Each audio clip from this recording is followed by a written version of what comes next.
পর্তুগালের জাতীয় নির্বাচনের প্রচারণার বাকি আর মাত্র দুদিন। দলীয় পতাকা হাতে ব্যস্ত বিভিন্ন রাজনৈতিক দল।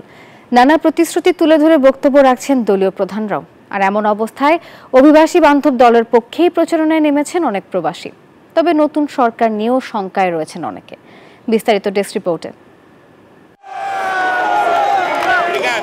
নির্বাচনের এক বছর ঘুরে আসতে না আসতে ফের তীব্র রাজনৈতিক সংকটে পর্তুগাল। অবৈধভাবে লেনদেন করে লাভবান হয়েছেন প্রধানমন্ত্রী লুইস মন্টেনগ্রো। এমন অভিযোগের ভিত্তিতে অনাস্থা জানিয়েছে দেশটির দুটি রাজনৈতিক দল, সেগা ও পিসিপি। শুধু ভ্রমণ ভিসা এসে বৈধ হওয়ার সুযোগ ইউরোপের আর কোথাও ছিল না। সঙ্গত কারণেই অভিবাসীদের মনে রয়েছে পিএইচডি থেকে সম্প্রতি মুক্ত হয়ে আনন্দ উচ্ছ্বাস। অন্যদিকে রয়েছে ভয় ও আতঙ্ক, যদি তারা আবারও ক্ষমতায় আসে তাহলে কঠিন হবে অভিবাসন নীতি।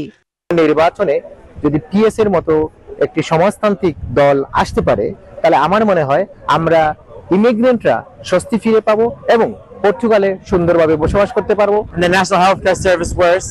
They have adopted the same rhetoric about immigration as the far right, and so we are here to give a clear message to everyone that we want a fairer country and we hope to win this election and govern for the people. Bundle থাকলে প্রতি সেনমানিতে টাকা বাঁচবে। বিকাশ send money bundle কিনে জিতুন প্রতি লেনদেনে। ভোটের সকল প্রস্তুতি সম্পন্ন করলেও গেল সপ্তাহে মোবাইল ভোটিং এর মাধ্যমে আগাম ভোট দিয়েছেন 3,33,000 ভোটার। এর মধ্যে নিবন্ধিত ভোটার রয়েছে প্রায় 1 লাখের কাছাকাছি। চাপা উত্তেজনা, উৎকণ্ঠা, উৎসুক নিয়ে মে মাসের 18 তারিখ নির্বাচনের দিকে তাকিয়ে আছে পর্তুগালের অভিবাসীরা। চন্দ্রানী চন্দ্রা, নিউজ 24।